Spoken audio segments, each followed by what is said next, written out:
Nasawi ang isang 7 buwang gulang na sanggol matapos itong ihagis ng kanyang sariling ama sa bayan ng Magsaysay, Davao del Sur.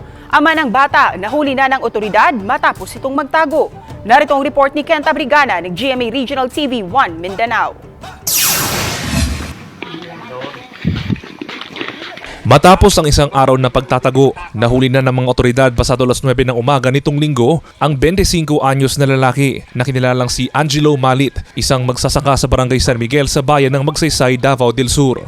Ayon sa kapulisan, tumakas ang sospek mula sa kanilang bahay matapos nitong ihagis ang kanyang 7 buwang gulang na anak na babaeng sanggol sa kanilang bahay sa Datal Lanao sa barangay Tagaytay, Magsaysay, Davao del Sur itong Sabado ng gabi. Sa investigasyon ng kapulisan, inutusan ng ina ng bata na kinilalang si Cheryl Bulahing ang sospek na ka-live-in partner nito na patulugin ang kanilang anak sa duyan dahil magdidikdik siya ng kape kasama ang kanyang tiyahin. Bigla na lang daw inihagis ng sospek ang kanyang anak kung saan tumama ito sa kahoy na hagdan ng kanilang bahay. While nagasubok na sa luwas, nikalit og abri to iyang bana, nikalit og kuan gitsa ang bata sa ilahang tungod. Ang bata naigo dito sa may kahoy bitaw, sir, kahoy nga may hagdanan. Agad na umalis ang sospek sa kanilang bahay matapos ang pangyayari. At agad namang kinarga ng tiyahin ni Cheryl ang sanggol at ikinandado ang mga pinto ng kanilang bahay. Dahil sa takot na baka nasa labas pa ang sospek, hindi sila kaagad nakalabas para humingi ng tulong. Binawian ng buhay kalaunan ang sanggol. Pero humingi pa rin sila ng tulong sa otoridad para dalhin sa ospital ang bata. Pero idineklara na itong dead on arrival. Ayon sa pinsan ng ina at tiyuhin ng sanggol, hindi nila inakala na magagawa ng sospek ang nasabing krimen. Tarong man siya, wala man siya kanang tanaw na ko, wala man siya daot sa panguto.